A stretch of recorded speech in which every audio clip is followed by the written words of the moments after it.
was telling Azhar the other day that quite a few have been asking me recently, why are you always pushing us to awareness?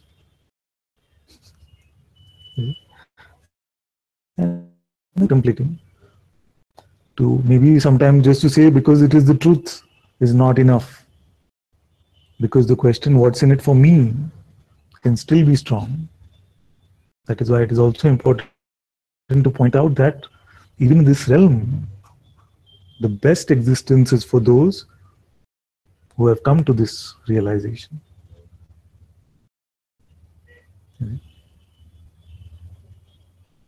There is nobody that I have found in my outside satsang life who can claim that they are not suffering. They are not come. Who can claim that they are fully content, beyond misery.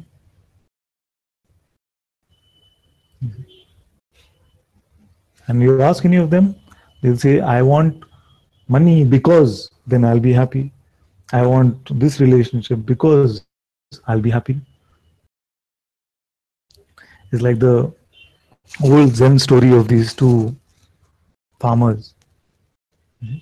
One of them is just being very lazy and sitting around. I'm not advising that, by the way. I've got into a lot of trouble needlessly because it sounds like I'm advising laziness. One of them is just sitting around, and the other one comes and says, "Why are you just sitting? Why don't you go work in your field?" Yeah? So he says, "Okay, so then what will happen? If you work in your field, you'll be able to sell your crops, then you can build a bigger house." Yes. So then what will happen? If you have a bigger house, then you can get married, you can have children, you can have a beautiful family life. Then what will happen? And he says that, oh, then you can expand. You can hire people to work for you. You can get more and more money. And then what will happen? Because you know where the story is going. So ultimately he says, then you can just sit and be happy. He says, but that's what I'm doing already. Yeah. This that is here now is enough for us to be happy, actually.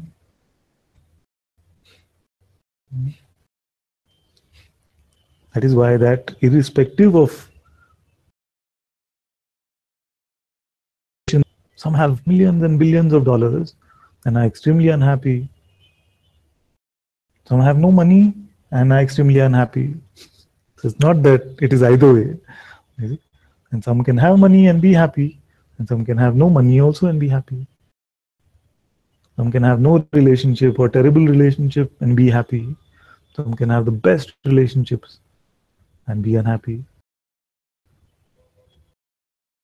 So it must be clear by now that there is something beyond material possession which links to this end of suffering. And please hear me carefully. I'm saying that it is not contrary to material possession. In either situation, it is possible to suffer or not to suffer. So what is that distinction? If I was to consider myself an object, if I consider myself an object, then other objects would be important to me, of course. If I am just this body, you see, then this body is dependent on so many things, on where I live. If I were just this body, then all of these things become more and more important. But am I an object? Am I an object? And if I'm not an object, then what importance do objects have for that which is not an object? Therefore, this must be very important to clarify before we get on to any endeavor, isn't it? Yeah. Wall, we must see, okay, what is that which is available at the top of that wall? Before we decide to climb a hill, say, okay, what cave is there? Is it Skanda Ashram? Which is there a lot of peace available in those temples? So before I take on an endeavor, I must be clear about what it is that I'm after. Now, if it was completely clear to me that I am this flesh and blood, all the rest is just mumbo jumbo.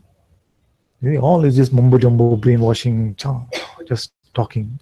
It has nothing to do with reality. If it was this was what it is, then what must my endeavor be?